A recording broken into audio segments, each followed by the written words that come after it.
Еще 5 месяцев назад Таисия Яндиева даже понятия не имела, как на таких машинках просто сделать строчку. Сейчас же получает массу похвалы от руководства. Шить на швейной фабрике научилась с нуля и в короткие сроки. Работу свою считает не только несложной, но и интересной.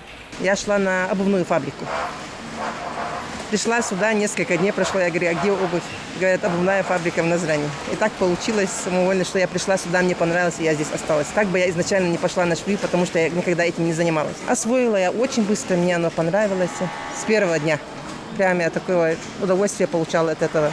Созданными условиями довольный рабочий график с 9 до 18 часов. Для них предусмотрен корпоративный транспорт, молельные комнаты, бесплатный обед, 2 полдника. Зимой тепло, а летом прохладно. Фабрика полноценно заработала в декабре прошлого года. За это время здесь произошло много изменений. Полностью заменили освещение на высококачественное, приобрели дополнительное оборудование. У нас вот со склада ткань приходит сюда. Kalıbı ve serilenmesi yapıldıktan sonra masalarımızda pastaları atıp После раскроя уже вот на этом столе лекало уже все раскладывается, режется. kötü sayılmayacak bir kalitede üretimimiz var. Качество у нас, конечно, неплохое. Эта фабрика только начинается, как ребенок начинает ходить. Мы тоже так же начинаем, но качество, конечно, мы следим.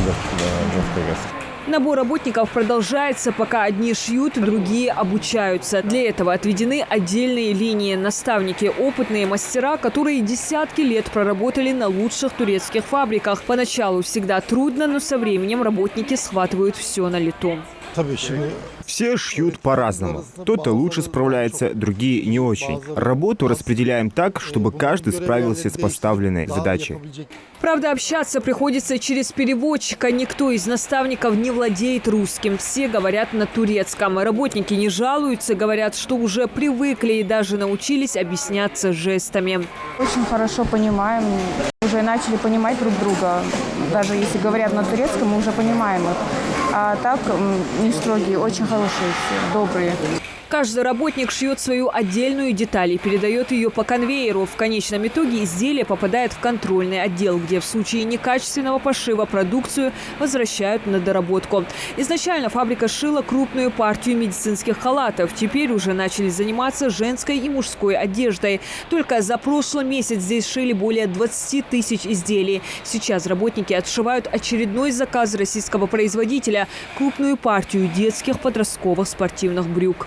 Пока на одной стороне кипит работа, эта часть оборудования вынуждена простаивать. А все потому, что нет рабочих рук. Изначально, когда запускалось швейное предприятие, в планах инвесторов было трудоустроить около 1000 человек. И к этой цели они идут и до сих пор. Правда, не ожидали, что в регионе, где актуальна проблема безработицы, так сложно будет набрать рабочих.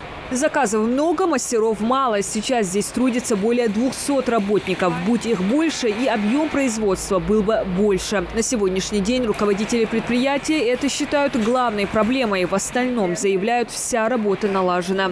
İşçi alımını hızlandırmaya başladık. 18-35 yaş aralığı özellikle ilk hedefimiz bizim. Yaş ortalamasını düşürmek için. Категория людей, которых мы в первую очередь хотели здесь видеть, от 18 до 35 лет, говорят, конечно, в первую очередь. Fabrika olduğu için haliyle fabrika giderleri de bir hayli yüksek oluyor. Расходы в этой фабрике большие, огромные. Из-за того, что персонал небольшой, получается, фабрика несет огромные расходы. Глава Ингушетии особое внимание обращает на необходимость реанимации простаивающих предприятий. Среди них была и швейная фабрика. Ее запуск не только благоприятно сказывается на экономике региона, но и позволяет снизить нагрузку на рынке труда. Инвесторы подчеркивают, работа на их предприятии не тяжелая, условия благоприятные, обучение бесплатное. Пока у работников заработная плата фиксированная. В дальнейшем здесь намерены перейти на сдельную систему оплаты. Диана Дударова, Магомед Шаухалов. Новости 24.